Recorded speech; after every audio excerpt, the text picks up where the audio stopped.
Welcome to CX in the Wild Season 3. Let's catch up with Dennis on Safari now. Okay, New York, CX in the Wild. I just met you, one of the more interesting voices, if you will, of experience. Don't commit to that yet. Okay. You might find out that's not good. Okay. Fingers crossed. Fingers crossed. But what I found interesting about your work is you're using language as a focus for experiences. And that hit me because we don't talk about that language as an experience, but it's really the glue. It is the everything to all the experiences, but it just gets overlooked. So can you just please tell my audience who you are and what you're doing? So my name is Neil Taylor. I'm the founder of a business called Schwa.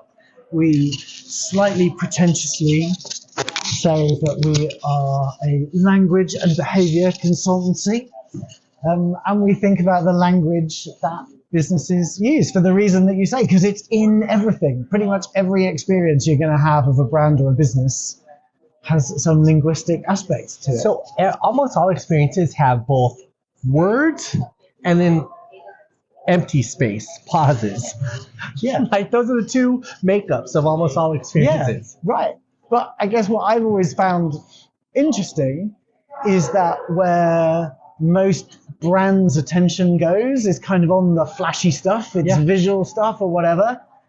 And because this bit is so pervasive, it kind of gets taken for granted and people just don't think about it. And I think they don't recognize the power of it when you get it right to surprise people or build a rapport with them or whatever that is. So I happen to have in my pocket here, I picked up, Oh, look at this. 2 little postcards that you have done, and I'm going to read these to the audience. Lazy, selfish, ruthless.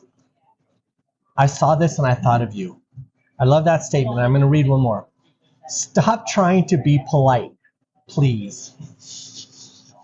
These, I think, are examples of how I read them, and they have engaged my thinking, which saying clever things in a brand, a cute tagline or a smart phrase. I think what this does is it engages my thinking. And when I talked to some of the people who work with you, it became apparent that this engagement of thinking is transferable into internal training, external communications. Could be probably in a savvy way used to create a lead gen marketing funnel. So that's just my take on it, Neil. Tell me your take on all that. Well, I'll tell you why that postcard says lazy, selfish, ruthless. I've completely stolen that from a guy called Jakob Nielsen, who says, the thing you need to know about your audience is that they're lazy, selfish, ruthless. And that's why that card says, I saw this and thought of you, because it's all of us. That's what we're all like. We don't want to do any more work than we have to understand something. We're interested in what's in it for us. That's the selfish bit. And if you get it wrong, people are ruthless and they just do something else. So true. What kind of amazes me, like you mentioned the training, for instance. So we're at a conference right now. I mean, I'm going to talk slightly out of turn here.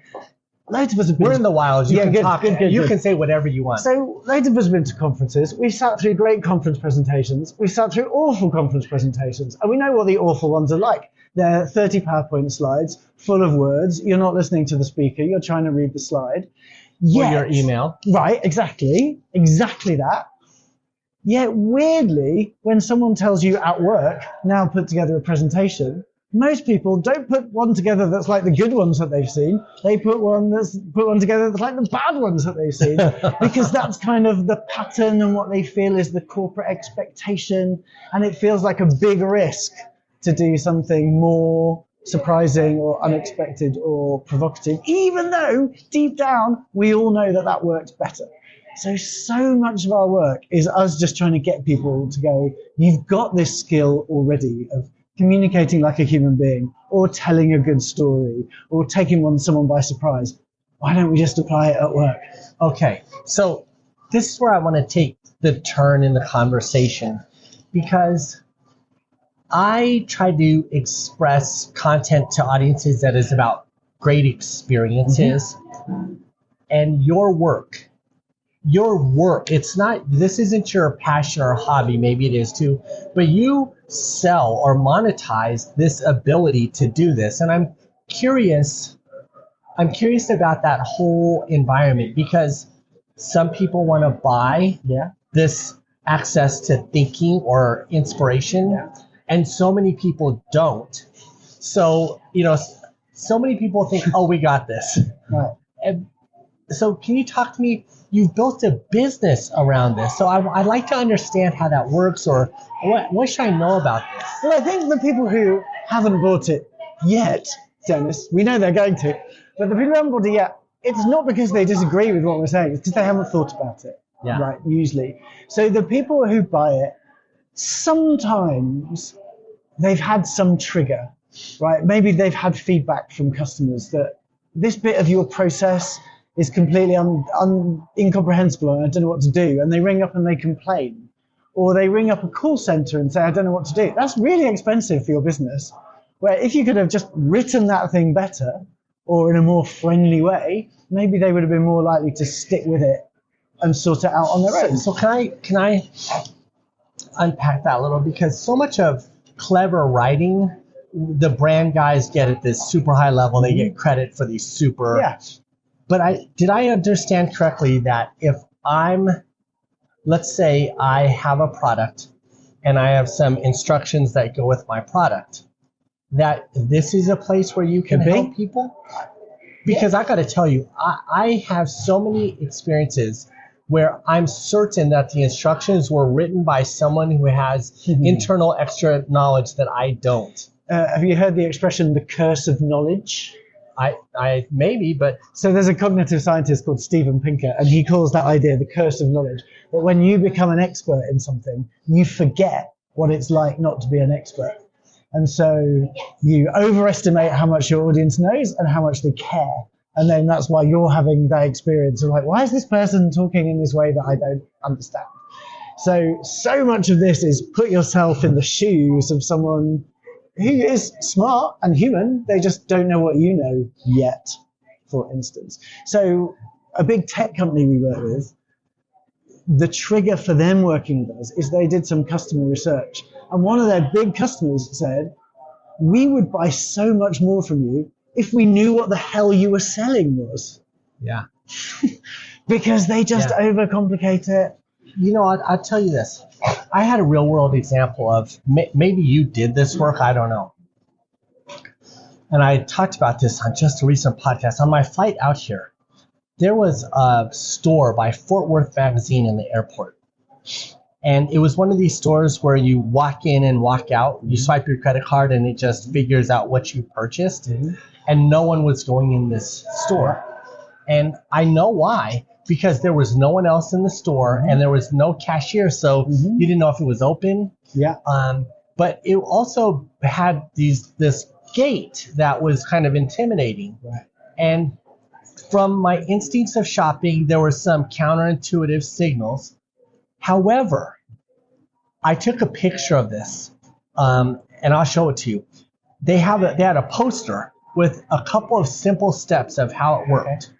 And when I read it, there was nothing extra. There was everything that they said. I felt like this was an idea I could follow for 3 steps, and it made me try it. I loved the experience. Second podcast, I'm talking about it. I'm actually accessing my phone during this podcast to show you a picture of. I was so impressed with the the experience that I was just like, you got to be kidding me. So here it is. So here's 4 simple steps, and I was like, that's it. So I was okay. I thought, okay, I can do this simple process. But I can't tell you how many times I've seen ads and spots for other similar stores, and I get a little bit confused by how to do it. This was... And I'd say what you're seeing in that example is step 1 of let's just make this super clear so that people know what to do. I look at that and go, it's pretty good. I'm not getting much personality from it. That's true. It's not feeling especially inviting to do it. I don't really get a sense of what the experience is going to be like once I'm in there.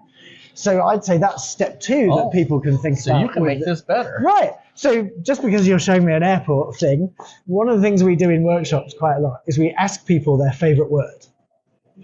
And the words that come up all the time are the words that people like the sound of. They just like saying them. And one of them that comes up a lot is discombobulated. People go, it's just fun. It's just fun to say.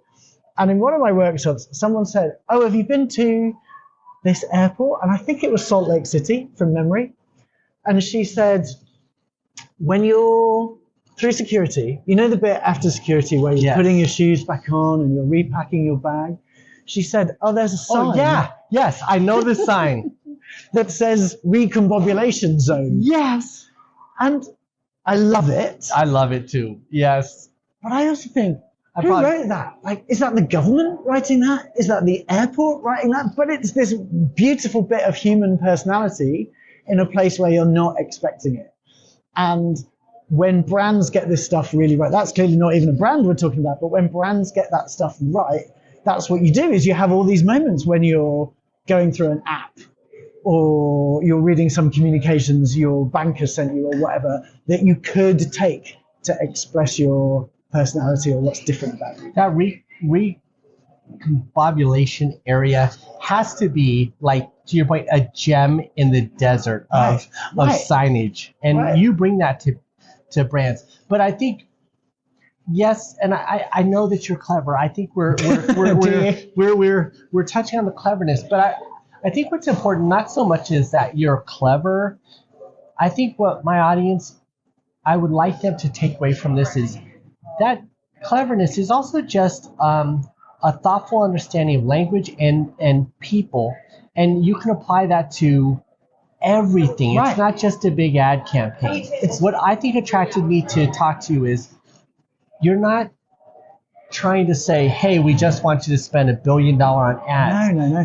You've moved away from here's what we can do for a cost to let's talk about every way that we have an experience. Yeah. It's all the little stuff that we get obsessed with, all the kind of nooks and crannies. Like, what do your terms and conditions sound like? If you send an SMS to your customer, what does that sound like? There are all these bits that when you add them up are a much bigger kind of chunk of the experience that we have in our heads than those ad campaigns. So side question, are you working with any natural language processing firms to help them make their sort of here and there, sometimes kind of through our clients, they have us collaborate on stuff? Bro, I'm going to introduce you to a couple of NLP CEOs because I think they would be fascinated to hear what you're saying. It makes me think of another couple of things.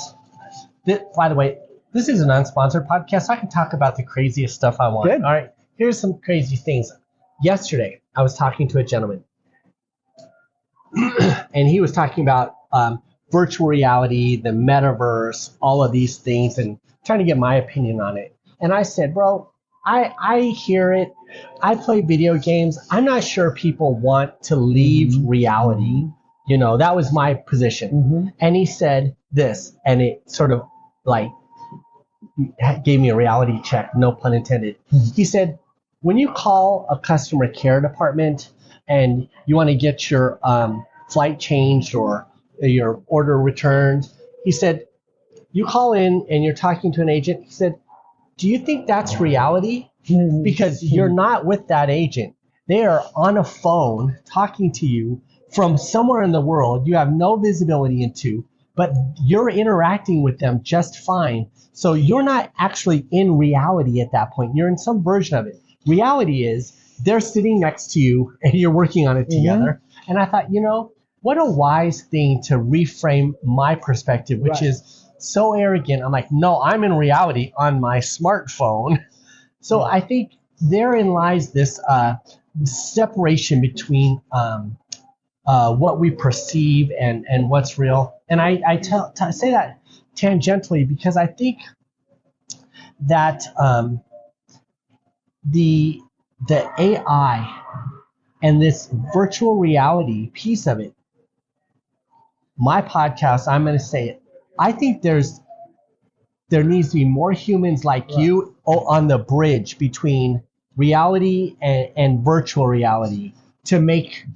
Okay, you're nodding. Go take it. So what I was going to say, it's interesting that in his example, you've still got a real person in there doing the talking. So we're in this situation, but he knows that it's that relationship that's actually successful, right? Oh my God, yes. And there's a linguistic aspect to that. So one thing that we are often advising our clients to do in their written stuff is write more like you speak.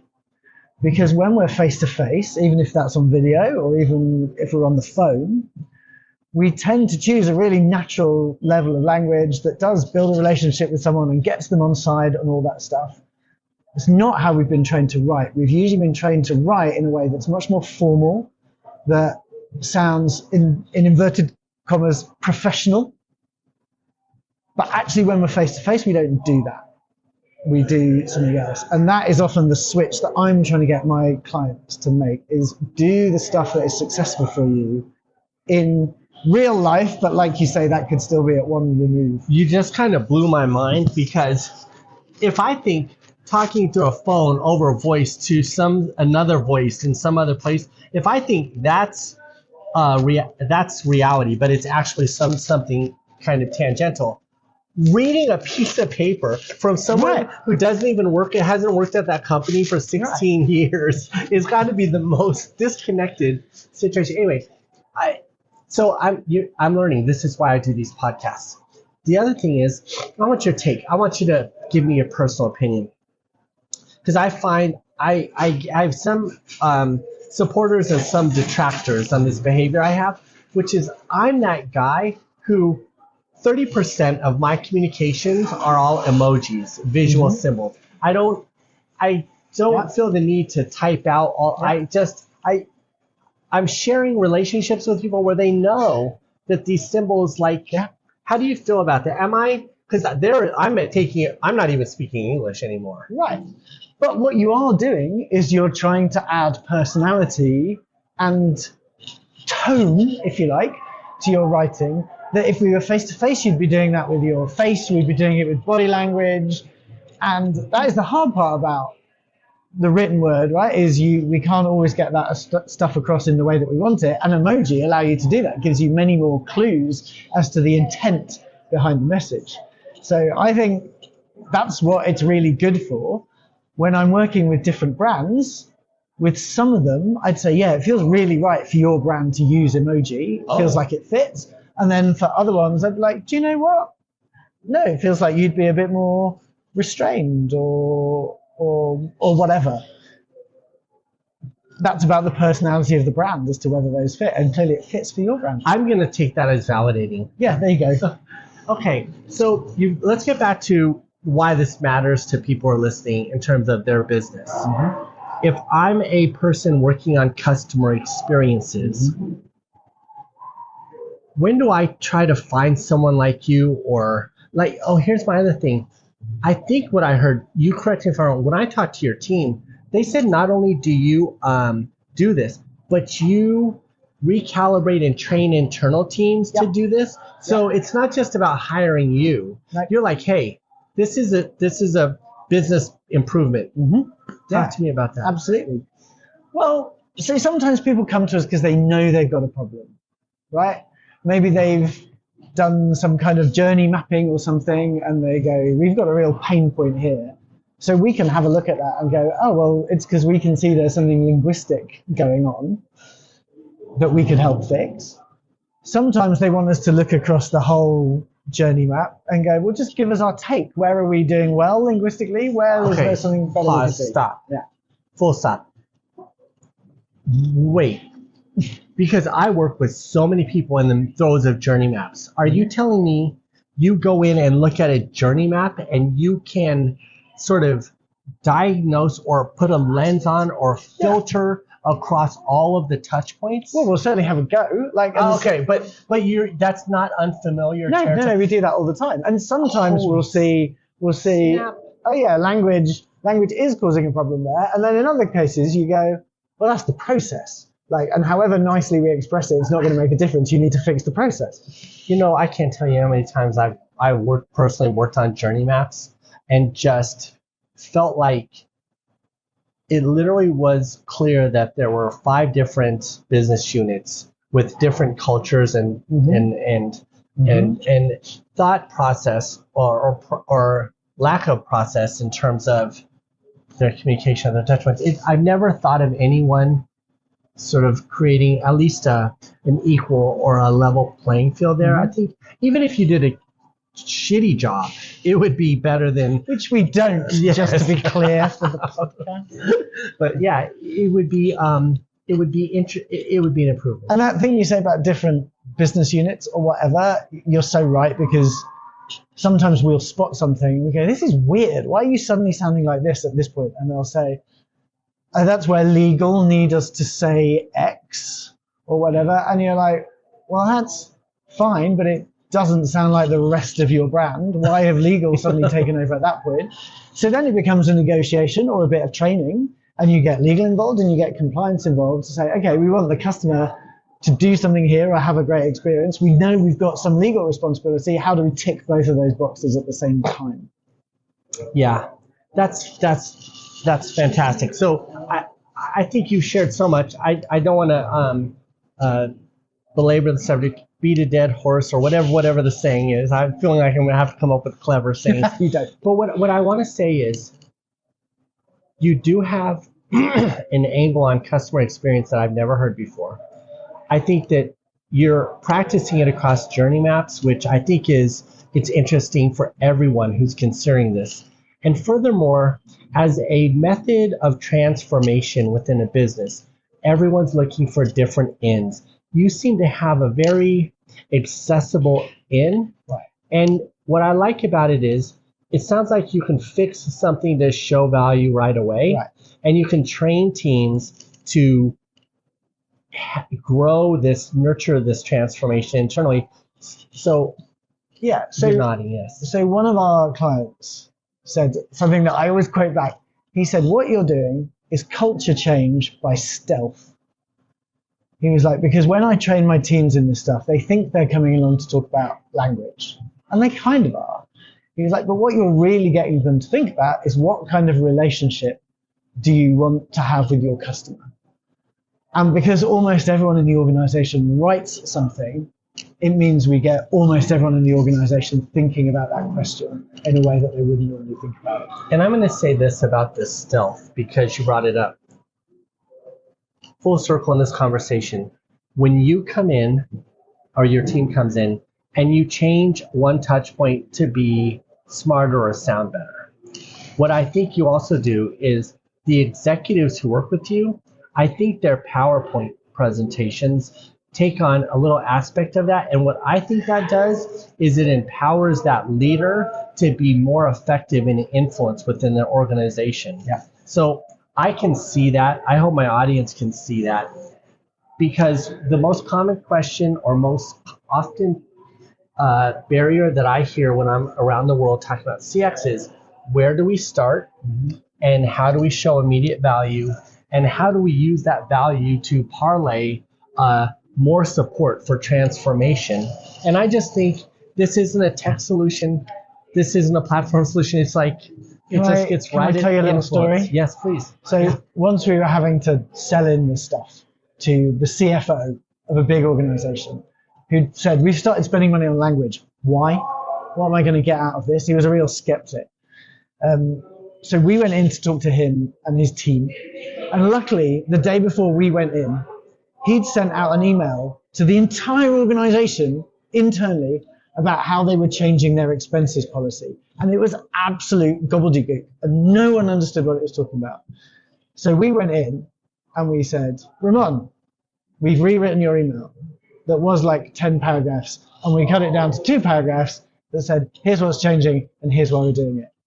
And he was like, it says the same thing. And I was like, I know it says the same thing. That's the point, but can you feel the difference? And he stared at it for a couple of minutes and went, this is a good challenge. And then the next week, we were training his top 100 people in finance, and he was saying, I never want another email that doesn't sound like this. And then we never had to make the financial case ever again, because he suddenly got it on his own stuff. Yeah, that's a brilliant story. Let me ask you a couple personal questions. I think the audience can tell you have an accent. Where are you from? I'm from the UK, so I live in London. So here's my first question. Not just for me, anyone who has an accent, an English accent, I just think sounds smarter. Do we have to be English? Like, is it your formal language? Like, can you unpack that? Because I want to tell you this, because I think you get this a lot, that stereotype. But I want you to know. It's a good stereotype to have. Well, I want to share this with you, Neil. I was in Africa recently, and I was giving a keynote speech, and I got off stage, and I had a couple of insecure moments, and I talked to one of the people, and I said, hey, I want some feedback. How do you feel about that presentation? And they pulled me aside, and they said, listen, you have that American accent. Everything you say sounds like it's gold, so don't worry about it. And I thought, this much must be what Neil goes through. But jokingly, I asked because certainly your formality of the language is a little bit more strict. I disagree with that. Okay. So my degree, here's where I flash my credentials. My degree was in sociolinguistics. Okay. So how different groups use language. Let's set the record straight right now. So I'm speaking from a place of a bias. Can you unpack my bias? Am I wrong about that? Well, I would say, let me start that again. My interest in this subject, right, is things that we often think of as linguistic. The language bit is just the surface expression of something deeper that's going on, and it's usually the social context of it, right? So, as a British person in the US, there is still this hangover of like, well, the UK is where English came from. It's somehow the original. It's the language of Shakespeare. So it's still kind of got that cachet. And sometimes Americans would say that about British accents that actually in the UK aren't that highly rated. Accents in the UK where people would say, well, that person sounds stupid, which also isn't true, by the way. That's also about the social context of those accents. So loads of this stuff is culture and identity and history, but it gets disguised as language. Does that make sense? It makes total sense. And I think it underscores why you're effective at being transformative in business, because it sounds like you are getting to the meaning of things and surpassing the bias or the words. You're really trying to get the meaning of the business leader or the brand or the company and connect that with an audience in the way it matters. I very much appreciated this conversation. Tell us, if my audience wanted to reach out to you to learn more, what's the name of your business? How do they get in touch with you? So we're called Schwa, which is SCHWA. That's a geeky linguistic thing, by the way. The word schwa in linguistics is the name of the sound. That sound is called the schwa. So you can find us at www.schwa.consulting. How do you spell www.schwa? SCHWA.consulting. And your name? Neil Taylor. Neil Taylor. And what is your role there? I'm the founder. You're the big boss. Well, I went right to the top. One of them. Okay. Neil, thank you so much. I'm going to hit stop now. I appreciate you being on this podcast immensely.